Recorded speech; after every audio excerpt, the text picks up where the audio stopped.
Hey viewers, welcome back my new video. Last video में मैंने आपको डेंगू के सिम्टम्स और कॉजेस के बारे में बताया था।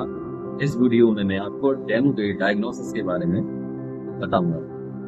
तो डेंगू के डायग्नोसिस के लिए क्लिनिकल डायग्नोसिस डिपेंड करता है उसके सिम्टम्स, ट्रेवल हिस्ट्री पर और लेबोरेटरी टेस्ट पर। इसी के द्वारा ये कंफर्म किया जा सकता है कि आपको डेंगू है या नहीं।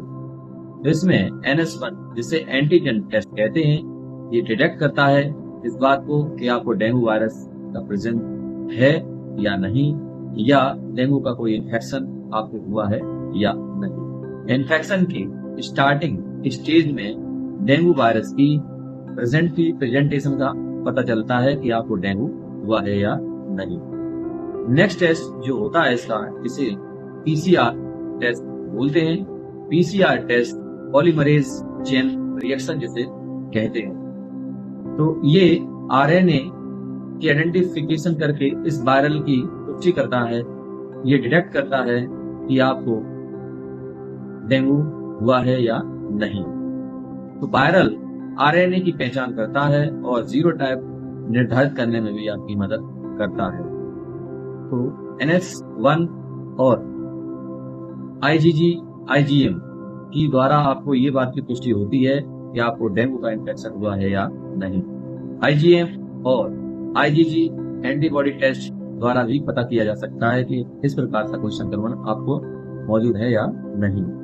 तो IgM और IgG एंटीबॉडी टेस्ट जो कि इन्फेक्शन की पुष्टि करने में मदद करता है, खासकर उन स्टेज में जो बाद के चरणों में या बाद के स्टेज में होता है। यानी जब आपको डेंगू हो जाता है तो ये इस बात की पुष्टि करता है कि आपको IgM या IgG जैसे एंटीबॉडी या कोई इन्फेक्शन मौजूद नहीं है।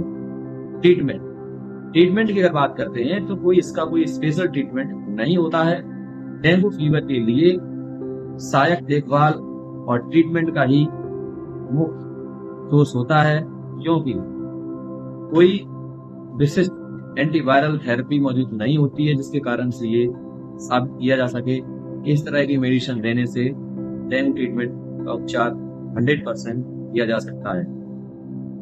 इसके लिए आपको रिहाइड्रेशन रहने की जरूरत है।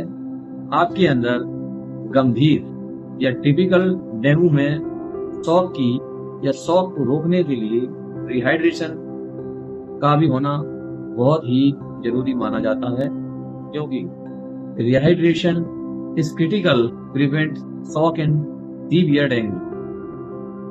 तो अगर बात करते हैं कि मेडिसिन में क्या मेडिसिन लेनी चाहिए, क्या मेडिसिन नहीं लेना चाहिए, पैरासीटामोल को एक अच्छा ड्रग माना जा सकता है जिसे फीवर के रूप में दिया जा सकता है। लेकिन अगर पैरासीटामोल को बुखार और दर्द से राहत के लिए इस्तेमाल किया जाता है तो बेस्ट माना जाता है, जबकि एस्पिरिन या आइबुप्रोफेन जैसे नॉन स्टेरॉइड इन्फ्लेमेटरी ड्रग्स से बचना चाहिए, क्योंकि ये आपके ब्लीडिंग को और भी क्रिटिकल बना सकता है और कॉम्प्लिकेटेड बना सकता है। इसलिए नॉन स्टेरॉइड मेडिसिन का सेवन नहीं करना चाहिए। ये एंटी इन्फ्लेमेटरी ड्रग जैसे एस्पिरिन होती हैं या आइबुप्रोफेन होती हैं, ये शरीर में बैड इफेक्ट डाल सकती हैं और बीमारी को और भी क्रिटिकल कर सकती हैं। इसलिए इस तरह की नॉन स्टेरॉइड इन्फ्लेमेटरी ड्रग का इस्तेमाल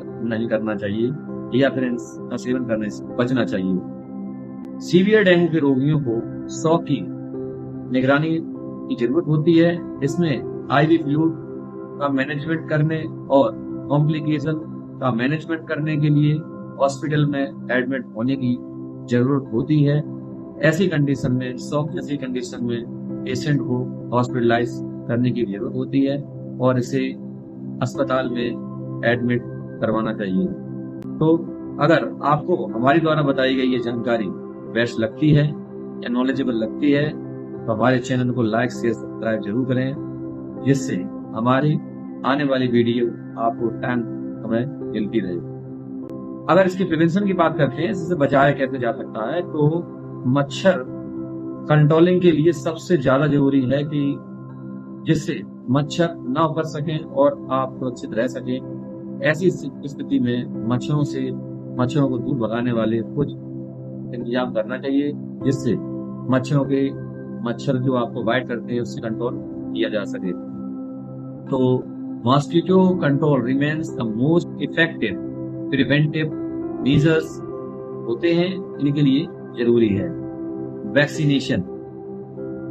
डेंगू वैक्सीनिया का टीका या वैक्सीन उपलब्ध है, लेकिन यह केवल उन लोगों के लिए ही रिकमेंड किया जा सकता है जिन्हें पहले डेंगू इन्फेक्शन हो चुका है, क्योंकि सीरो नेगेटिव लोगों में गंभीर या सीवियर डेंगू होने की कॉम्प्लिकेशन होता है।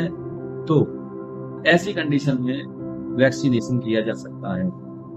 लेकिन अगर आप चाहते हैं इस तरह से जीरो नेगेटिव लोगों में गंभीर या सीवियर डेंगू ना हो, तो इसके लिए ऐसे वैक्सीनेशन किया जाता है जिससे आपको बचाया जा सकता है। लेकिन हर किसी के लिए इस तरह का वैक्सीन अवेलेबल नहीं होती है।